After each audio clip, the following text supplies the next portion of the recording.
Back to black.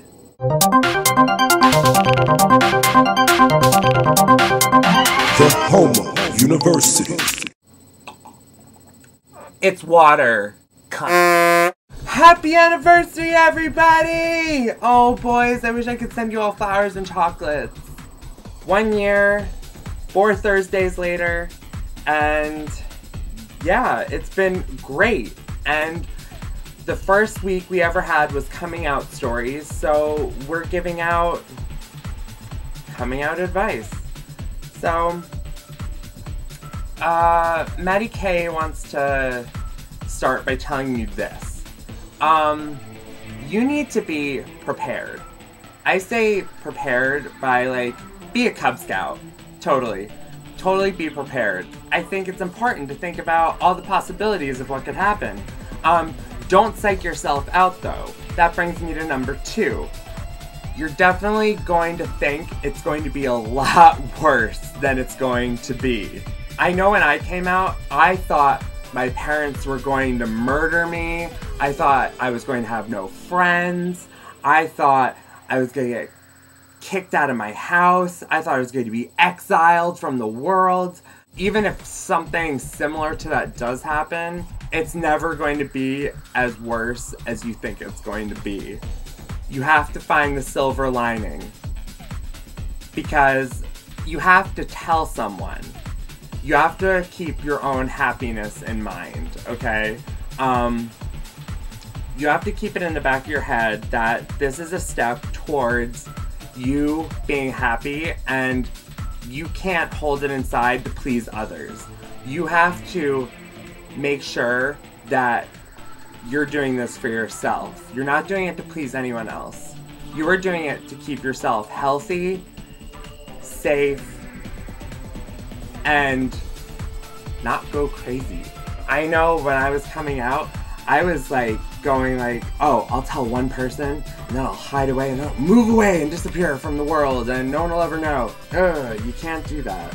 Another thing, do it on your own terms. Don't let anyone talk you into anything. Don't let anyone pressure you. You might, for instance, you might have told some of your friends. Don't let them tell you how you should come out. And don't let them threaten you about it, because, you know what, it's wrong to out a person. Come up with your own way to do it, whatever makes you the most comfortable. For instance, I wrote my parents a 7 to 11, 15 page letter explaining that I was gay, because I was afraid to actually say it to them. There was one point in time where I actually almost told my mom, but then I wrote a letter instead and left it, because I knew my mom changed my bed sheets when I was in high school. So I left it under the edge of my bed mattress and waited for her to, and then one day, it was under there for 2 weeks, and then one day she's like, okay, she's like, I'm going to change your bed sheets. And then I went to school that day and I told all my friends, I was like, today's the day. I made my best friend walk home with me, and then we walked inside, and they're like, Chris, can you go home? Matt will call you later. Do it on your own terms. Come up with your own way. Whatever's most comfortable for you. Whether it's just telling people, whether it's writing a letter, whether it's making a YouTube video. I mean, I was even ready. My friend, her parents even said I could move in with them if my parents kicked me out. That's how prepared I was. That's when I said be prepared. But I mean, that also goes along with, you think it's gonna be worse than it really is. You have to think about how to go about it, is what I'm saying. You just have to be smart about how you go about things. Don't cut off people. Yeah, that's the biggest thing. Don't cut people off because you automatically think they're going to hate you. Because that's not always the case. From personal experience, for one friend, I didn't lose any friends when I came out. But there was one friend I did lose, but it wasn't because I was gay. It was because during the coming out process, I was so afraid that if he found out I was gay, he wouldn't talk to me anymore. So I stopped talking to him.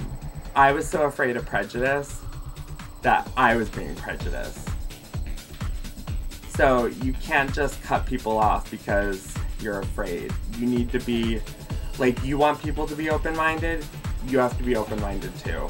Overall, in closing, as I was saying before, do it for yourself, because you might want to hold it inside because you don't want anyone to know, but tell at least one person, and then once you start feeling comfortable with yourself, you'll feel more comfortable to tell other people, because you'll go insane keeping it inside, because you're not really being yourself. Keeping a front on and not being who you really are isn't right. It's not fair to you, and you know what, it's not really fair to other people that you're keeping yourself from them. You're not giving your all in relationships. And that's what we here at THU want you to do. We want you to be true to who you are and be true to yourself, and we want you all to be happy and live a healthy, normal life. So, I hope this was helpful. If you guys have any more questions, just leave them in the comment box and I'll try to comment back and, you know, do that. Or maybe I'll even make a video on my other channel, on my personal channel, and answer your questions. Alright? Bye. Go to our fan page at facebook.com/studentsofgay.